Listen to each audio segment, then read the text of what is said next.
শুভ সকালের শুভেচ্ছা সবাইকে।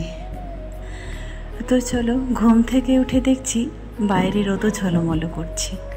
তবে হ্যাঁ, আজকে একটু যত আগে উঠেছি তারপরেও দেখি সকালটা আরও আগে হয়েছে।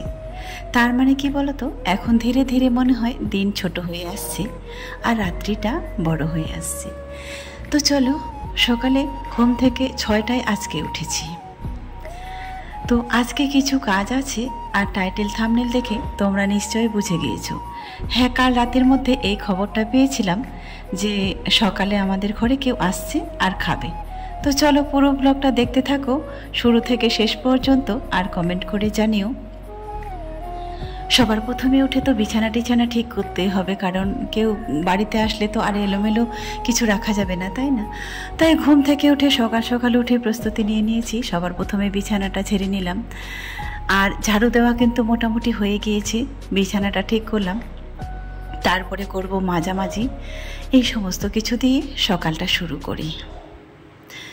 তবে বিছানাটা যেদিন দুজনে বাড়িতে থাকে তো বিছানাটা অনেকবার করে গোছাতে হয়, কারণ সারাদিন বিছানাটাতেই শুয়ে থাকে, বসে থাকে, নানান রকম এইটাই করে, কারণ আর বসার তো কোনো জায়গা নেই।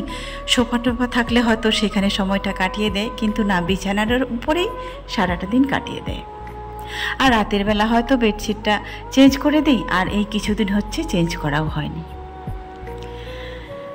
তো তাই হচ্ছে। চলো, আজকে হচ্ছে 5টায় উঠেছি।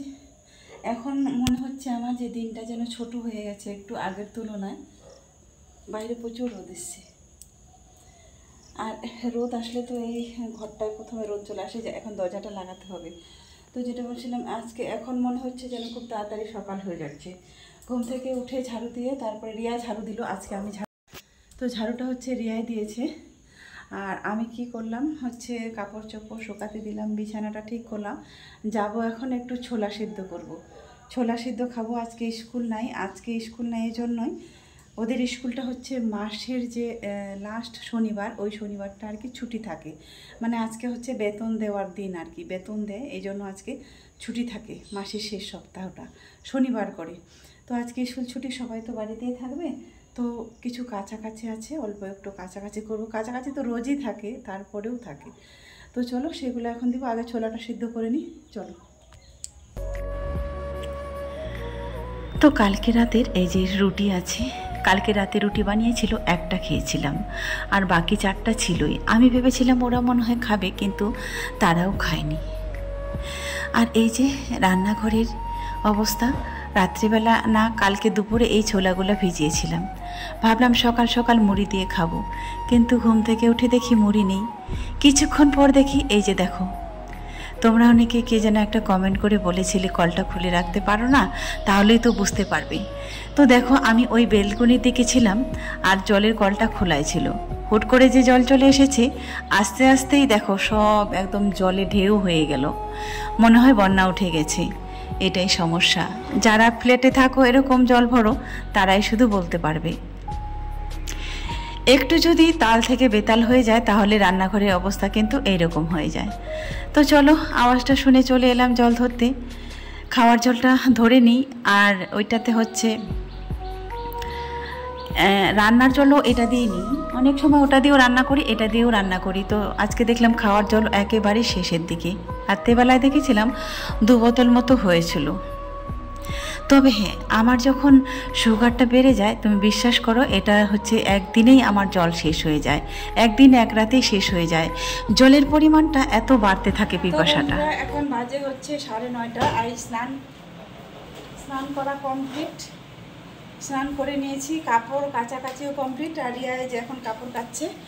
আর যাব হচ্ছে এখন বাজারে। ঘরে কিছুই নেই, 2-3 দিন ধরে ঘরে কিছুই নেই। কালকে যাই হোক, যে দিনটা যেমন পাচ্ছি চালিয়ে নিচ্ছি ওইভাবেই। আর ওই যে বুধবার তো মাংস দিয়েছিল, ওটাই 2 দিন চললো। তো এখন ভাবছি আজকে যেতেই হবে। আর হচ্ছে দুপুরে হচ্ছে দুজন হচ্ছে ঘরে আমাদের খাবে, আসছে একজন। তো চলো, যদি সম্ভব হয় তাহলে তাদেরকে শেয়ার করবো, যদি না হয় তাহলে তো করতে পারবো না। তো চলো। তো আজকে বাইরের কথাটা আর একেবারে না বললেই নয়। এই 8টায় বাজার গিয়েছি, তারপরে রাস্তাতে মানে এই বাজার থেকে আসতে আসতে যে কতবার বসলাম কতবার লুকালাম তার কোনো ঠিক ঠিকানা হয়নি। আর বাজার থেকে এসে বাড়িতে এসে পৌঁছে তো মনে হচ্ছে আর জ্ঞান ফিরবে না, এত খারাপ লেগে গিয়েছিল। সকাল সকাল রোদে উঠেছি, তারপরে কোনো দিন দেখো আবার দুপুরবেলা দুপুরবেলা কোনো দিন বৃষ্টি আছে, কোনো দিন হালকা হালকা বাতাস দেয়।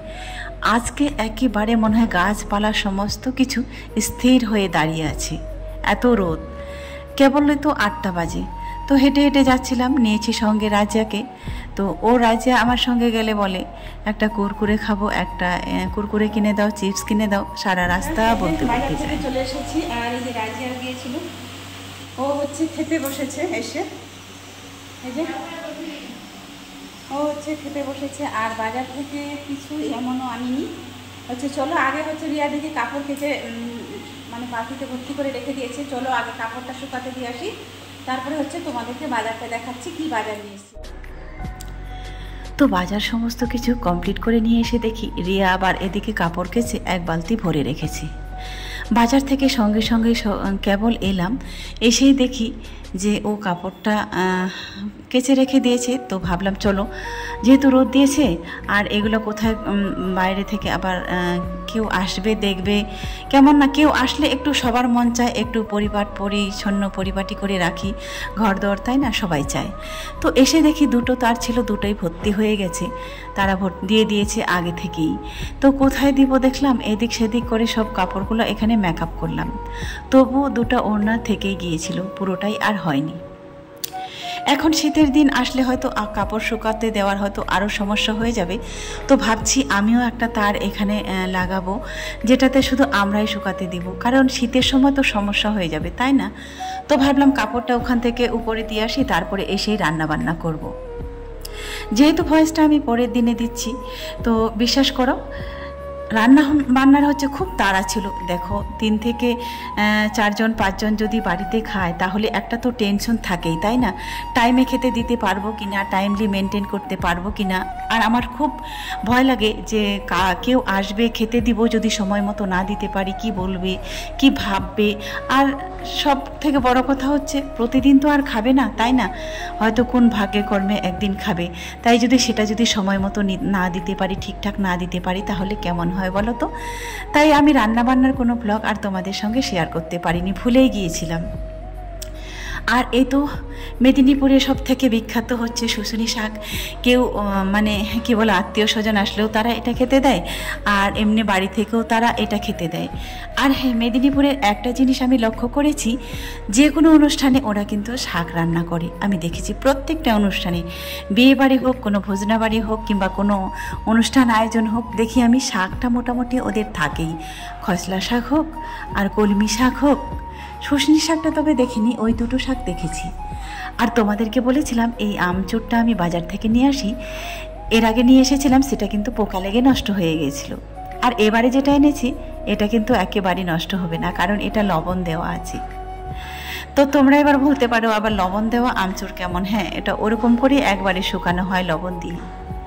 আজকে অনেক দিন পর শুশুনি শাক নিয়ে এসেছি, তারপরে ভাবলাম একটু আজকে কুচি কুচি করে কেটে নেই, তো তাহলে হয়তো আরও রান্নাটা ভালো লাগবে, দেখতেও ভালো লাগবে, খেতেও ভালো লাগবে।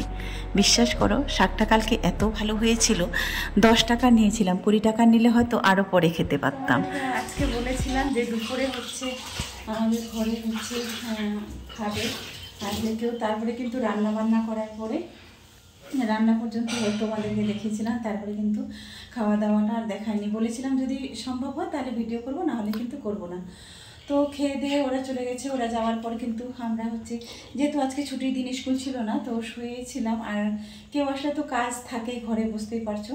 তো এরকম করে আর কি ছিলাম। তো এখন হচ্ছে সন্ধেবেলা 7টা বাজতে যাচ্ছে আর কি। তো বাসন টাসন কিছু মাজিনি, এই বসেই গল্প করছিলাম সবাই মিলে, যেহেতু বাড়িতে আছি।